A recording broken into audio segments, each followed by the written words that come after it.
함께 은혜 나누는 수요일 저녁 되기를 소망합니다. 하나님께서 우리를 너무나 사랑하시는 그것을 어떻게 알 수 있을까요? 그 독생자 아들 예수 그리스도를 이 땅 가운데 보내셨던 너무나 잘 알고 있는 사실입니다. 주님께서 우리에게 자비를 베풀어 주셨다라고 이렇게 많이들 표현하는데요. 자비는 과연 무엇일까 늘 고민하게 됩니다. 누군가에게 또 혹은 다른 사람에게 자비롭다라는 표현을 쓸 때 어떤 종류의 행동이나 어떤 종류의 그 자비의 뜻이 무엇인지 좀 고민을 해보게 되는 것 같습니다. 본질이라는 것은 그것에 대한 본질은 어떤 특정한 상황보다 자신보다 다른 사람을 더 배려하고 나아가는 것을 자비라고 생각되어지는데요. 자비롭다는 사전적인 의미는 다른 이들을 돕고 또 그들을 격려하거나 위로하고 그들에게 도움이나 유익이 되는 무언가 행하는 것을 뜻한다고 합니다. 다른 누군가에게 자비를 베풀기 위해서는 내가 먼저 그 사람의 입장이 되어야 하고 그 사람이 또 나를 위해 무엇을 하기 바랄 것인지 생각해 보아야 할 것입니다. 예수님의 황금률의 법칙과 같이 대접받고자 하는 대로 남을 대접하라고 말씀하셨던 그 예수님의 말씀이 떠오르게 됩니다.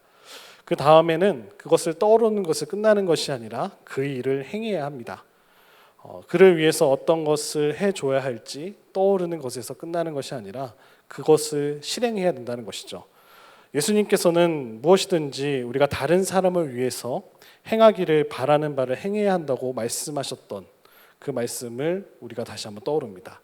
구약에서도 하나님의 자비에 대해서 많이 이야기하는데요. 오늘 읽으셨던 이사야서 본문 말씀을 보시면 모세와 출애굽 가운데 홍해를 건너갔던 이야기가 말씀 속에서 등장하고 있습니다.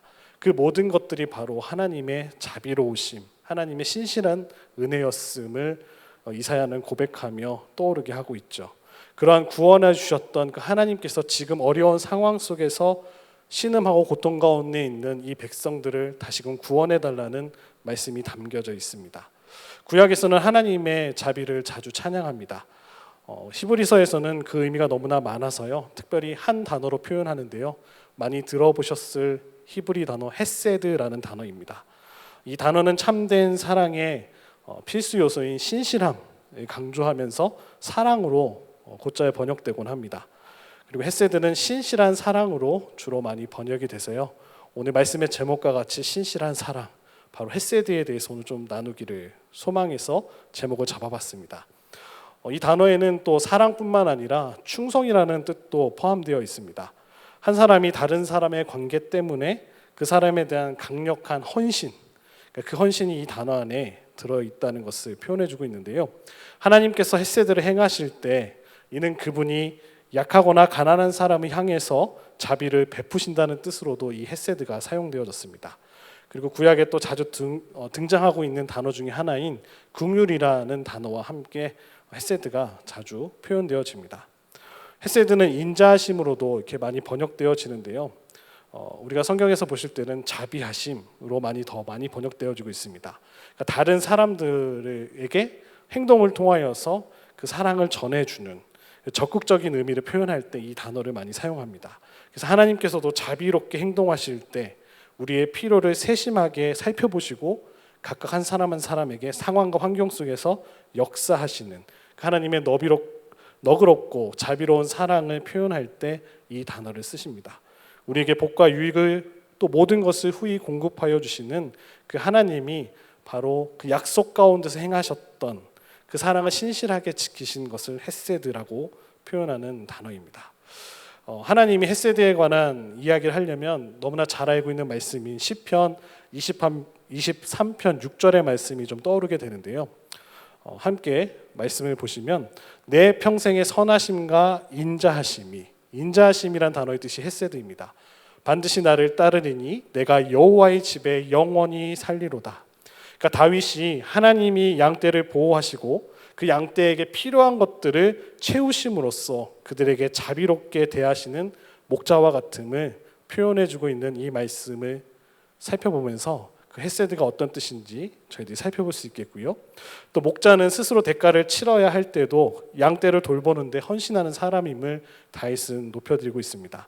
하나님도 그분의 양떼, 그분의 백성들에 대해서 헌신적으로 늑대가 나타났거나 적의 위험으로부터 그 양떼를 보호하시는 그 인자하심이라는 단어로 사용되어지고 있습니다.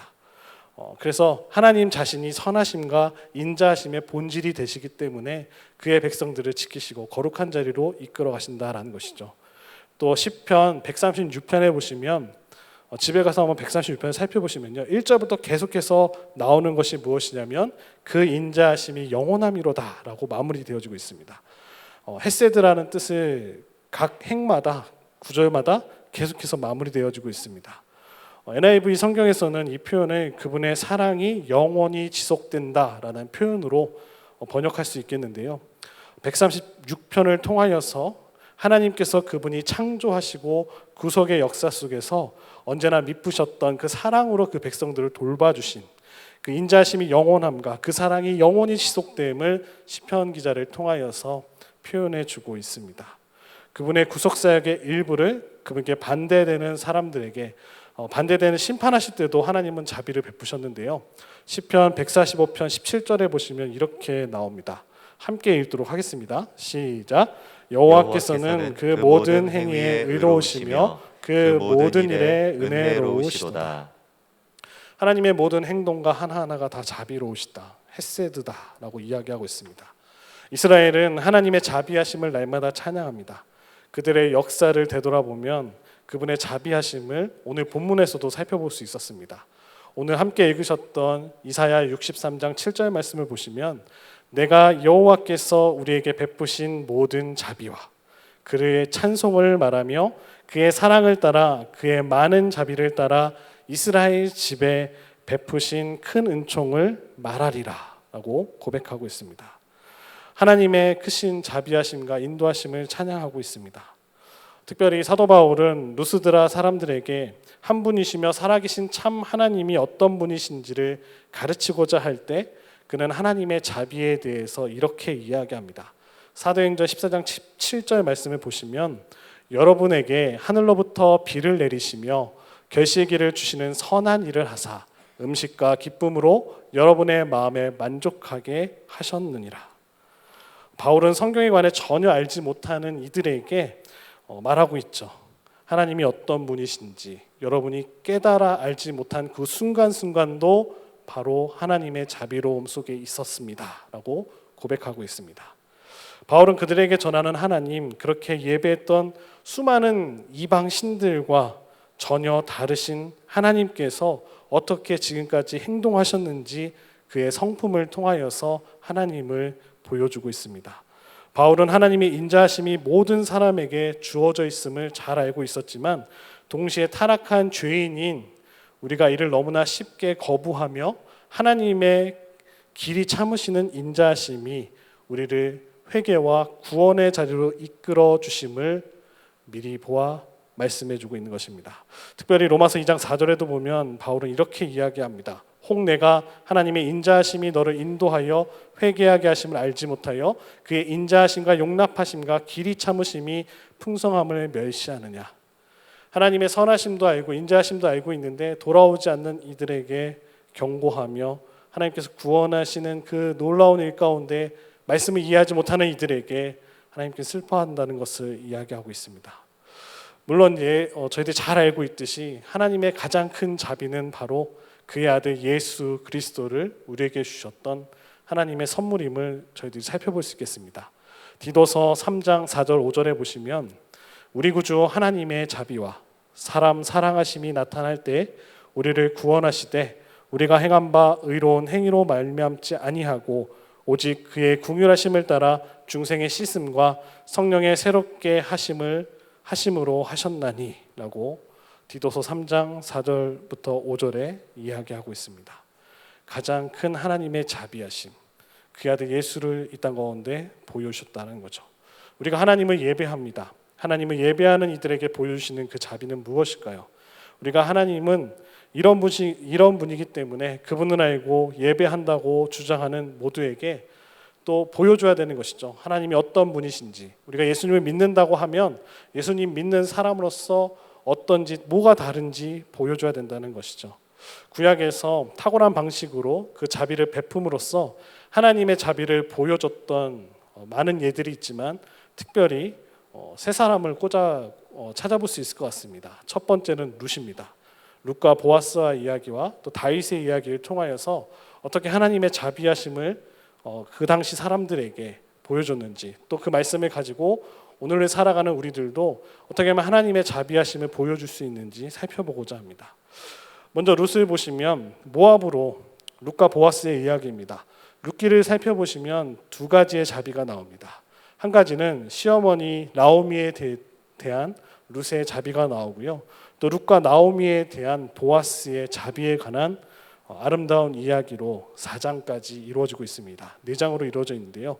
사실 우리 하나님을 포함한다면 어찌 보면 그 놀라운 자비가 그 안에 더 많이 살펴볼 수 있겠습니다.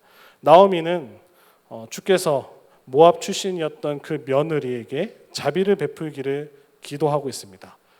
사랑한 남편이 죽었고 사랑하는 두 아들이 갑작스럽게 죽게 됩니다.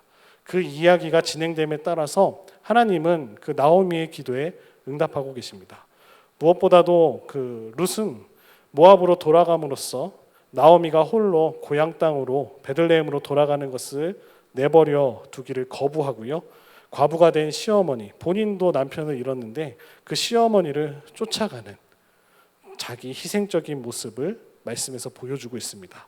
이스라엘의 하나님에 대한 충성과 헌신, 또 하나님에 대한 그 회심을 표현하는 그 룻의 말은 성경에서 어찌 보면 가장 뛰어난 하나님에 대한 사랑과 그 자비에 대한 표현이라고 생각되어지는데요. 룻기 1장 16절로 17절을 한번 함께 보시겠습니다. 룻이 이르되 내가 어머니를 떠나며 어머니를 따르지 말고 돌아가라 강권하지 마옵소서. 어머니께서 가시는 곳에 나도 가고 어머니께서 머무시는 곳에 나도 머물겠나이다.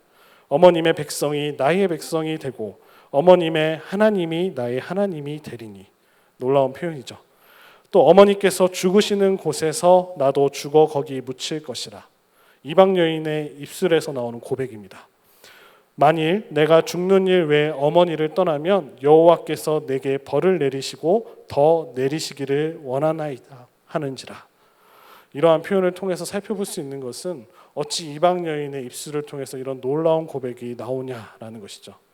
나중에 보아스가 자신의 밭에서 이삭을 줍고 있었던 룻을 만났을 때 그는 남편과 시아버지가 죽은 후에 그녀가 시어머니 나오미를 위해 하고 있었던 일에 대해서 보아스는 그녀를 칭찬하게 됩니다. 그리고 룻은 그가 베푼 자비에 대해서 큰 안도와 고마움을 또 표현하기도 합니다. 그날의 저녁에 룻이 나오미에게 그 밭에서 있었던 일을 표현하고 있을 때 나오미는 그 이야기를 듣고 다음과 같이 이야기하죠. 룻기 2장 20절 말씀입니다. 함께 말씀을 보시면 함께 한 목소리 읽도록 하겠습니다. 시작. 나오미가 자기 며느리에게 이르되 그가 여호와로부터 복받기를 원하노라. 그가 살아있는 자와 죽은 자에게 은혜 베푸기를 그치 아니하도다 하고 나오미가 또 그에게 이르되 그 사람은 우리와 가까우니 우리 기업을 물을 자 중에 하나이다 하니라. 네, 하나이다 이렇게 말씀하고 계십니다. 그 다음 1화에서 또 룻기를 천천히 저희들이 따라가면 룻이 한밤중에 자고 있는 보아스 곁에 눕게 됨을 보게 됩니다. 보아스가 깜짝 놀라게 되겠죠. 자고 있는데 전혀 모르는 여인이 발밑에서 이렇게 있다고 생각해 보시면 깜짝 놀라게 되겠죠. 룻이 그에게 자신과 결혼해 달라고 부탁할 때 다시 한번 처음에 말씀드렸던 자비하심, 헤세드가 떠오르게 됩니다. 보아스가 룻의 당혹스러운 정말로 예상하지 못했던 행동에 대해서 책망하거나 또 다른 사람들이 그가 거기 와 있다는 것을 알아차리기 전에 일어나서 집으로 돌아가라고 말하리라고 이렇게 좀 행동을 보자면 그렇게 말할 수도 있었겠죠. 사람들이 아직 보지 못했으니까 이건 너와 나의 비밀이다. 집으로 돌아가라. 이렇게 행동하면 안 된다. 처신을 잘해야 된다. 근데 오히려 그렇게 하지 않고요. 그녀를 축복하는 보아스의 모습이 나옵니다. 룻기 3장 10절로 11절에 보시면 이렇게 축복합니다. 그가 이르되 내 딸아 여호와께서 내게 복 주시기를 원하노라. 내가 가난하건 부하건 젊은 자를 따르지 아니하였으니 내가 베푼 인애가 처음보다 나중이 더하도다. 그리고 이제 내 딸아 두려워하지 말라. 내가 내 말대로 내게 다 행하리라. 내가 현숙한 여자인 줄을 나의 성읍 백성이 다 아느니라. 이렇게 롯을 위로해주고 그에게 권면해주고 축복해주고 있습니다. 보아스가 여기서 말했던 그 내가 베푼 인애, 헤세드는 어떤 것에 대해서 이야기할까요? 말씀해 보면 두 가지로 나옵니다. 아직 나오미가 어렸었기 때문에, 젊었었기 때문에 젊은 남자와 결혼할 수 있었지만 그에게, 보아스에게 나이가 많았던 자신에게 결혼을 해달라고 이제 부탁하기로 작정했다는 사실과 함께, 또 그보다 기업 물을 자라는, 기업을 물을 자, 그 자신의 대를 이어줄 결혼해달라고 부탁함으로써 그녀가 시어머니 나오미와 또 죽은 남편이었던 엘리멜렉에 대한 그 인애, 자비한 그 헤세드를 베풀고 있다는 사실을 보아스는 이 말씀을 통해서 축복해 주고 있습니다.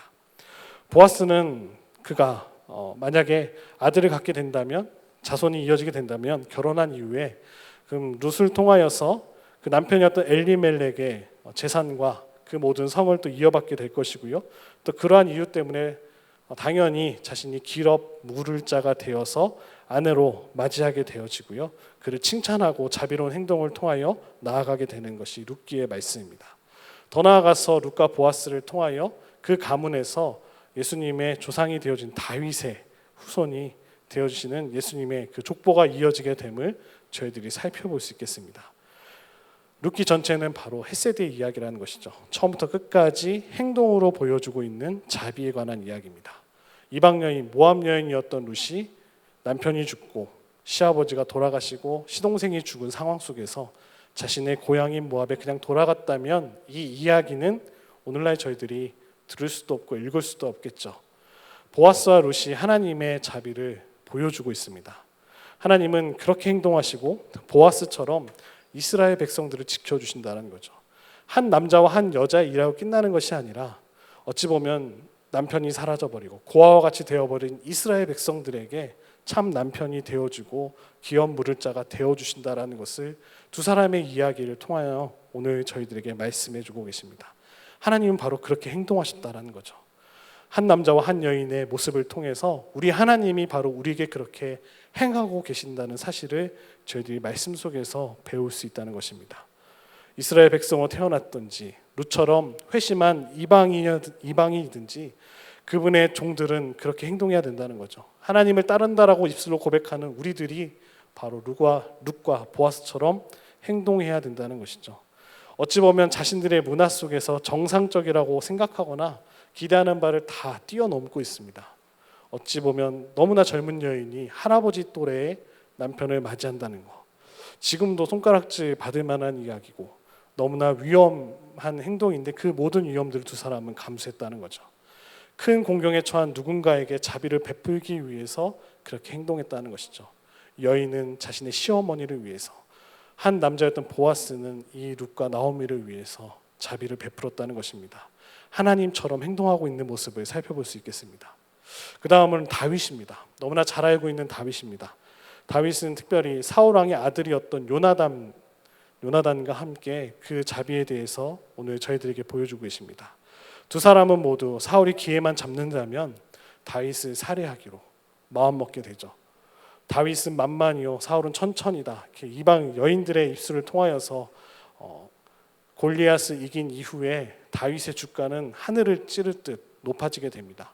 사울은 큰 시기를 하게 되죠. 그래서 사울은 다윗을 잡아서 죽이고자 합니다. 자신의 딸을 주기도 했지만, 자신의 사위이기도 했지만 다윗이 너무나 미웠죠. 어찌 보면 그를 추격하고 죽이고자 합니다. 다윗이 없었다면 아마도 사울의 아들이었던 요나단이 그 왕의 다음 왕을 이어서 이스라엘을 다스렸을 것이라고 생각이 되어집니다. 요나단에게도 큰 모험이었죠. 다윗을 보호해 준다는 것이, 아버지로부터 위협 속에 있었던 다윗을 보호해 줬던 요나단과 다윗에게 자신과 자신의 가문에 대해서 평생 충성할 것을 요청합니다. 요나단이 다윗에게. 그래서 사무엘상 20장 14절로 17절 말씀인데요. 좀 긴데 제가 읽어드리도록 하겠습니다. 그러나 만일 내 아버지께서 너를 해치려 하는데도 내가 이 일을 내게 알려주어 너를 보내어 평안히 가게 하지 아니하면 여호와께서 나 요나단에게 벌을 내리시고 또 내리시기를 원하노라. 여호와께서 내 아버지와 함께 하신 것 같이 너와 함께 하시기를 원하노니 너는 내가 사는 날 동안에 여호와의 인자하심을 내게 베풀어서 나를 죽지 않게 할 뿐 아니라 여호와께서 너 다윗의 대적들을 지면에서 다 끊어 버리신 때에도 너는 내 인자함을 내 집에서 영원히 끊어 버리지 말라 하고, 이에 요나단이 다윗의 집과 언약하기를 여호와께서 다윗의 대적들을 치실지어다 하니라. 다윗에 대한 요나단의 사랑이 그를 다시 맹세하게 하였으니 이는 자신의 생명을 사랑함 같이 그를 사랑함이었더라 라고 말씀해 주고 계십니다. 나중에 보면 사울과 요나단이 이제 블레셋 전투에서 죽게 됩니다. 다윗이 이스라엘 모든 지파의 왕이 되었을 때 다윗은 이 약속을 기억하게 되죠. 요나단이 베풀어 줬던 그 자비에 대해서 사용했던 그 헤세드를 기억하게 됩니다. 그 자비가 바로 오늘 하나님의 성품을 이야기해 주고 있고요. 그분의 백성의 성품이 되어야 한다고 다윗과 요나단의 이야기를 통해서 저희들이 배울 수 있겠습니다. 신실한 사랑과 자비는 하나님께서 이 땅 가운데 실현되기를 보기 원하시는 가장 귀한 열매입니다. 많은 예언자들을 통하여서도 하나님은 이 자비에 대해서 이야기하시고 자비를 기뻐한다고 말씀하셨습니다. 특별히 미가서 6장 8절에 보시면 이렇게 이야기하십니다. 사람아, 주께서 선한 것이 무엇임을 내게 보이셨나니 여호와께서 내게 구하시는 것은 오직 정의를 행하며 인자를 사랑하며 겸손하게 내 하나님과 함께 행하는 것이 아니냐.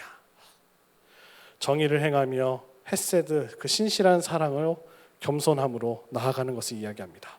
또 스가랴 7장 9절에 보시면 이렇게 선지자 스가랴는 이야기합니다. 만군의 여호와가 이같이 말하여 이르시기를 너희는 진실한 재판을 행하며 서로 인애와 긍휼을 베풀며, 그 헤세드, 신실한 사랑을 베풀며 긍휼을 베풀라라고 선지자들은 이야기하고 있습니다. 하나님이 가장 기뻐하시는 일이 바로 자비롭게 행하는 것이라는 것이죠.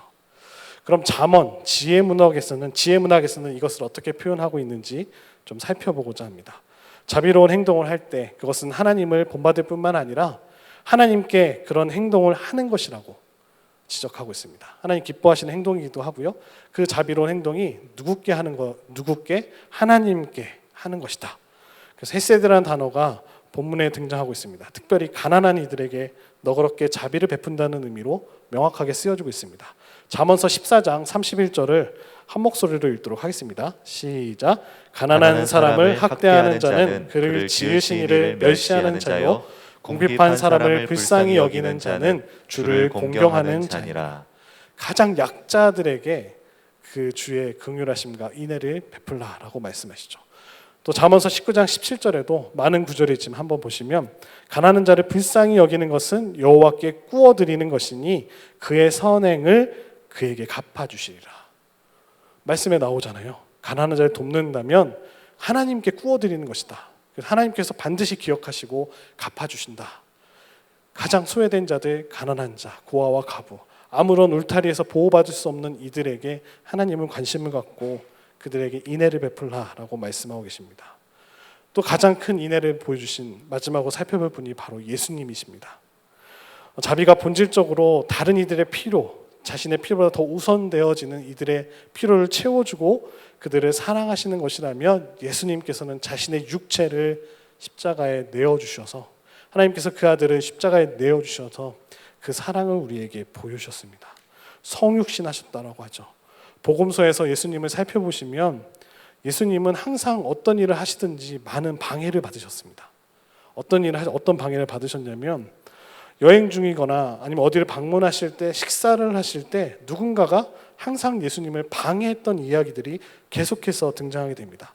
그런데 예수님께서는 이렇게 방해하는 사람들에게 짜증을 내신다거나 그들을 물리치지 않으시고요, 항상 자비로움, 따뜻함으로 그들을 대해주시는 모습들을 살펴볼 수 있겠습니다. 많은 경우에 또 사회가 대부분의 사람들이 거부하는 사람들, 기피하는 사람들, 그들을 존중해 주시고 그들에게 자비를 베푸셨던 분이 바로 예수님이십니다. 예를 들자면요, 긴급한 상황 속에서 회당장의 요청을 따라서 그의 딸이 죽어간다고, 야이로의 딸 사건 있죠? 막 찾아가고 계시는데 혈루증 걸렸던 여인이 갑자기 예수님 붙잡습니다. 가는 길 가운데 자신을 구원해달라고 붙잡고요. 또 제자들이 사적으로 예수님과 가까이 하여서 많은 사람들이 이제 좀 가고 난 다음에 예수님과 좀 많은 이야기를 배우고 싶어 하는 상황 속에서 또 아이들을 축복해달라고 데려오는 부모들이 있었습니다. 또 예수님께서 멈춰 서실 때까지 많은 군중들 속에서 소리를 질렀던 맹인이었던 바디메오가 있었습니다. 또 예수님께 거절당할 것을 두려워하지 않았던 개처럼 취급받았던 수로보닉의 여인이 있었습니다. 또 식사를 하시던 가운데 그분의 발에 기름을 부어서 주인을 부끄럽게 만들었던 한 여인이 등장하게 됩니다. 이러한 사건들을 계속 한번 생각해 보시면 어찌 보면 십자가 위에서 그 끔찍한 고통을 당하시면서도 예수님께서는 자신의 어머니가 겪게 되실 그 걱정을 사랑하는 제자였던 요한에게 대신 부탁하며 가시는 모습도 저희들이 말씀 속에서 찾아볼 수 있었습니다. 또 부활하셨던 예수님이 가장 먼저 하셨던 일이 무엇일까요? 밤새도록 바다에서 일하고 돌아왔던 허기진 어부들, 자신의 제자들이었죠. 좋은 아침 식사를 베풀어 주셨던 분이 바로 예수님이십니다. 필요한 것들을 찾아서 각 사람에게 공급해 주셨죠. 바로 예수님께서 이 모든 자비, 그 신실한 사랑을 보여주셨습니다. 그냥 친절하셨던 분이 아니십니다. 예수님을 떠올리면 한 친절하셨던 분, 그런 분으로 언제나 우리가 성화에서 보면, 그림에서 보면 예수님 항상 인자하시고 양을 안고 계시거나 목자의 표현으로 지팡이를 들고 계시거나 선한 웃음으로 그런 분이 또 아니셨던 모습도 있습니다. 언제냐? 종교 지도자들과 또 위선자들에게는 매우 강한 멘트와 또 강한 행동으로 그들을 보여주십니다. 독사의 자식들아, 심한 욕도 하시고요. 바리새인들과 서기관들, 사두개인들에게, 종교 지도자들에게, 아주 가난한 사람들, 아픈 사람들, 소외된 사람들, 이런 사람들에게는 놀라운 자비를 베풀으셨지만 교만한 자들에게는 강하게 이야기하십니다. 귀중한 시간을 들어서 그들의 필요한 사람들에게 하나하나 필요한 것들을 공급해 주셨던 분이 바로 예수님이십니다. 예수님은 자비를 베푸시기 위해서 당시 하지 말아야 될 그런 장벽들을 넘으셨고 사회적으로 금기시되던 일들을 다 행하셨습니다. 안식일에 아픈 사람들을 고쳐주시기도 하시고요. 말을 걸면 안 되는 이 더러운 당시에 사회적으로 같이 죄를 짓게 되는 사람들과 늘 만나셔서 죄인들과 함께 꺼리낌 없이 식사를 하셨던 분이 바로 예수님입니다. 고상한 사이가 경멸했던 이들과 함께 모이셔서 먹고 마시며 식탁 교제를 하셨고요.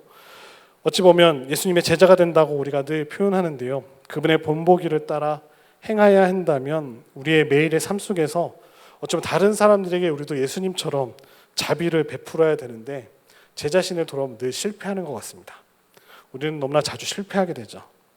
나는 나 자신이 대체로 예수님을 믿는다고 하면 자비롭고 좀 은혜가 넘치는 사람을 생각하지만 또 다른 사람에게 자비를 베풀 수 있는 사람과 없는 사람을 스스로 규정짓진 않는지 살펴보게 됩니다.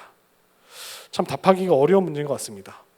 많은 경우 그 이유가 아마도 바쁘기 때문에 또 나 개인적으로 나의 영역이 방해되는 것을 좀 원치 않기 때문에 그렇게 행하는 것 같습니다. 해야 할 일과 만나야 할 사람들 또 마무리해야 할 많은 일들이 있는 것 같습니다. 여기저기 돌아다니고 또 어디 가야 되고 해야 할 일과 스케줄이 있고 시간이 소중하죠. 잠시 멈춰서 노숙하는 거린에게 말을 건네거나 길을 잃은 것처럼 보이는 다른 외지인들에게 도움을 줄 수 있는 순간에도 바쁘니까 다른 사람이 하겠지 지나치게 됩니다. 또 누군가에게 나는 피해를 주지 않고 잘 살아가고 있기 때문에 참 이러한 모습들이 오늘을 살아가는 그리스도인들의 모습이 아닐까 생각되어집니다. 자비를 베풀 수 있음에도 불구하고 베풀지 못하는 저희들의 모습이죠. 다른 누군가에게 자비를 베풀기 위해서 내 삶이 방해받는 것은 허용하지 않는 것이죠. 어찌 보면 예수님과 전혀 다른 모습들입니다. 그럼 우리의 어떻게 삶 속에서 이것이 자비가 습관이 되어질 수 있을까요?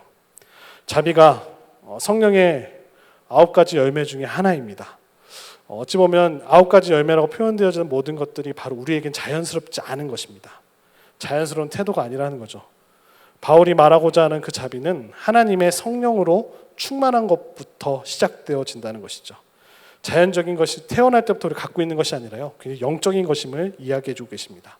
자비는 열매이지만 우리 안에서 계시는 성령께서 그 생명의 법으로 날마다 그 열매를 자라나게 하시고 우리도 동시에 그것을 길러야 된다는 것을 보여주고 계십니다. 우리의 성품을 이루는 습관이 되어야 되는데요. 습관이 어떻게 될 수 있을까요? 고민을 했습니다. 말씀을 준비하면서 어떻게 하면 우리에게 습관이 될 수 있을까? 다른 누군가를 돕겠다라고 말을 하기 전에 일단 우리가 멈춰야 된다는 것을 먼저 발견하게 됩니다. 우리가 도움이 필요한 사람들을 멈춰서 바쁜 일상 속에서 바라봐야 된다는 것이죠. 우리가 어찌 보면 우리 스스로에게 이렇게 이야기해야 될 것 같습니다. 그리스도인으로서 내가 어떻게 그토록 불친절했을까? 어떻게 하면 내가 자비를 행할 수 있을까? 성령의 열매 가운데 하나인 자비를 우리가 어떻게 행할 수 있을까? 오늘 하루를 살아가는 나는 누구에게 집에서나 내가 직장에서나 아니면 대중교통을 이용하면서 고마움을 표현할 수 있을까? 나는 어디에서 예를 들자면 거리에서 청소하시는 분들에게 따뜻한 미소나 고마운 말을 전할 수 있을까? 도움이 필요한 누군가를 만난다면 나는 어떻게 해야 될까? 먼저 도우려고 할 준비가 되어 있나? 돈이나 음식으로 그들을 기꺼이 섬길 준비가 되어 있나? 나는 누군가에게 과연 예수님의 자비를 베풀 수 있을까? 스스로에게 질문하게 됩니다. 우리를 이렇게 하실 수 있게 도와주는 말씀이 있는데요. 골로새서 3장 말씀 가운데 무슨 일을 하든지라는 표현으로 2번이 등장하고 있습니다. 먼저 말씀을 함께 읽겠습니다. 골로새서 3장 17절 말씀입니다. 함께 읽겠습니다. 시작. 또 무엇을 하든지 말에나 일에나 다 주 예수의 이름으로 하고 그를 힘입어 하나님 아버지께 감사하라. 무슨 일을 하든지 누구의 이름으로요? 주님의 예수의 이름으로 하라고 이야기합니다. 예수의 이름으로 무언가 한다는 것은 예수님이 여기 계신다면, 지금 이 자리에 계신다면 예수님은 어떤 일을 하셨을까 고민하게 된다는 거죠. 마치 그리스도께서 친히 내 안에서 나를 통해 행동하시는 것처럼 내가 행동하는 것입니다. 내가 만약 예수님이라면 나는 저 사람을 위해서 무엇을 해줄 수 있을까? 예수님께서 이 상황에서 어떻게 하실까? 예수님의 이름으로 행동해야 한다면 나는 무엇을 할 수 있을까? 고민해야 된다는 것이죠. 또 골로새서 3장 23절 말씀입니다. 함께 읽도록 하겠습니다. 시작. 무슨 일을 하든지 마음을 다하여 주께 하듯 하고 사람에게 하듯 하지 말라. 말씀하십니다. 마치 다른 사람이 그리스도인 것처럼 예수님인 것처럼 우리가 행동해야 되는, 저 사람이 예수님이라면 어떻게 해야 될까? 내가 그 사람에게 또 그 사람을 위해 하는 일이 예수님께 해야 되는 일이라면, 또 그리스도를 위해 해야 되는 것이라면 나는 어떻게 할까? 사도 바울은 많은 그리스도인들이 주인을 위해서 당시 일했던 노예들도 있었고요. 많은 종들이 있었습니다. 일꾼들이 있었죠. 그들도 편지를 읽고 있었습니다. 노예들조차도 주인을 위해 열심히 정직하게 일함으로써, 또 직장생활 하시는 우리 성도님들은 직장에 열심히 성실하게 일함으로써 죽게 하듯 하라라고 이야기해 주는 것이죠. 그리스도를 섬길 수 있다라는 것을 이야기합니다. 우리 마음 가운데 중요한 질문을 던져줍니다. 그 사람이 예수님이라면 나는 그를 위해 무엇을 할 수 있을까? 그 사람이 내 앞에 있는 예수님이라면 나는 지금 어떻게 행동할까? 사랑하는 성도 여러분, 2가지 질문이 떠오르게 됩니다. 내가 그리스도라면 저 사람을 위해 무엇을 할까? 저 사람이 그리스도라면 내가 그를 위해 무엇을 할까? 그렇다면 우리가 다른 사람을 대하는 방식이 달라지지 않겠습니까? 우리 자신에게 이런 질문을 던지고 그 답을 삶 속에서 실천한다면 우리는 다른 이들에게 어느 정도의 자비를 베풀 수 있지 않을까요? 바울의 가르침을 다시 떠오르면 우리의 죄의 모습이 떠오르게 됩니다. 우리 중에 누구도 이 기준에 부합하며 살아가기 너무나 힘들기 때문이죠. 자기를 부인하면서 베푸는 자비는 예수님을 닮은 모습이 무엇인지 말해줄 뿐만 아니라 다른 사람에게도 굉장히 매력적으로 다가온다는 사실입니다. 왜냐하면 그것이 우리 안에 거하시며 그분의 영을 통해 우리 삶 속에서 역사하시는 그리스도를, 예수님을 증언해주는 삶이기 때문입니다. 자비, 인자, 헤세드의 최종적인 결과물은 무엇이냐면 그것을 통해서 사람들이 예수님께로 이끈다라는 것입니다. 우리가 보여주는 자비야, 우리가 보여주는 신실한 사랑을 통하여서 믿지 않는 자들이 예수님께 나아온다는 사실입니다. 전도지 한 장과 물티슈, 교회 이름이 적혀진 것을 나눠주는 것보다도 더 위대한 것은 우리가 매일매일 삶 속에서 내가 받은 그 사람, 지금 만나고 있는 사람 혹시 예수님이신가? 어떻게 해야 될까? 내가 예수님이라면 어떻게 해야 될까?